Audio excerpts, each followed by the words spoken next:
Hello बच्चों, let's see the question. The question says the potential difference between the fixed charge layer and the diffused layer having opposite charge is called option 1 zeta potential, option 2 streaming potential, option 3 dome potential, option 4 colloidal potential.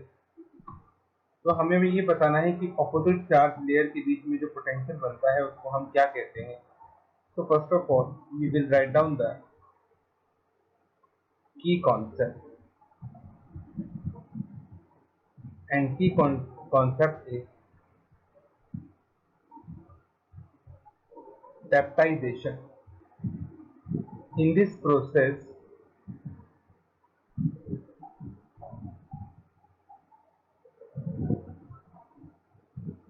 we convert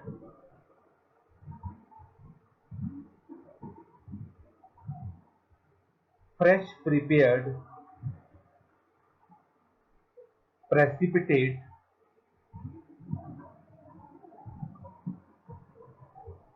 into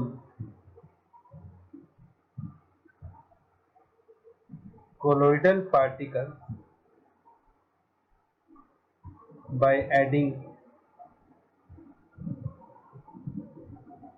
suitable electrolyte.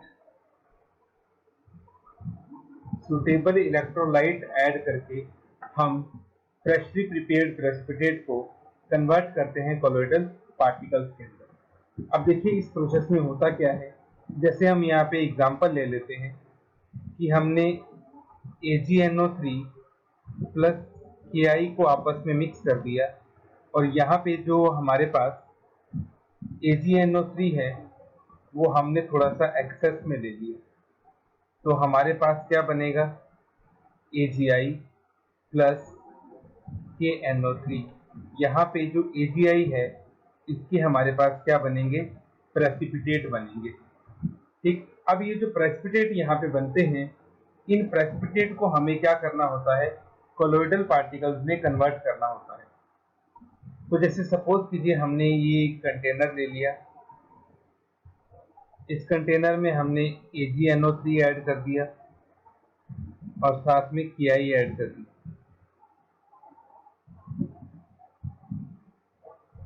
अब इन दोनों के mixture से हमारे पास precipitate बनेंगे और ये precipitate किसके बनेंगे, AgI के. अब जैसा कि मैंने आपसे कहा हमने यहाँ पे एक्सेस में ले लिया है AgNO3 को, तो AgNO3 का जो कॉमन आयन होगा वो पीपीटी के सरफेस पे एब्जॉर्ब हो जाएगा. तो कॉमन आयन कौन सा है, सिल्वर. तो सिल्वर आयन इसके सरफेस पे आके एब्जॉर्ब हो इस तरह से.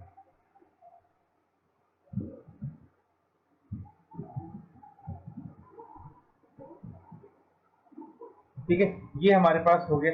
अब ये जो हमारे पास यहाँ पे आयन की लेयर एब्जॉर्ब होती है इसको हम बोलते हैं फिक्स्ड लेयर.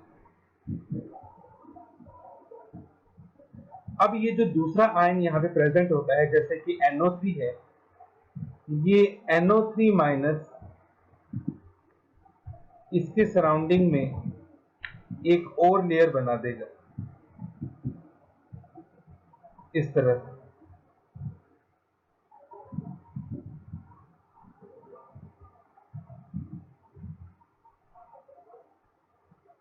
और ये जो लेयर यहाँ पे बनती है NO3 की, इस लेयर को हम कहते हैं मोबाइल लेयर.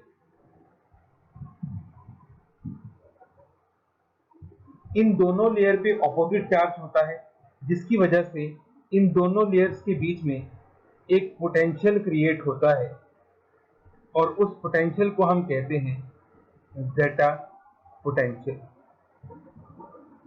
उसको जेटा पोटेंशियल के नाम से जाना जाता है. तो अब हम अपने ऑप्शंस देख लेते हैं. तो हमारे पास ऑप्शन नंबर 4 रॉन्ग है, ऑप्शन नंबर 3 भी रॉन्ग है, 2 भी रॉन्ग है, 1 हमारे पास करेक्ट है. तो our final answer is option number 1, zeta potential. Hope you understood it well. Best of luck.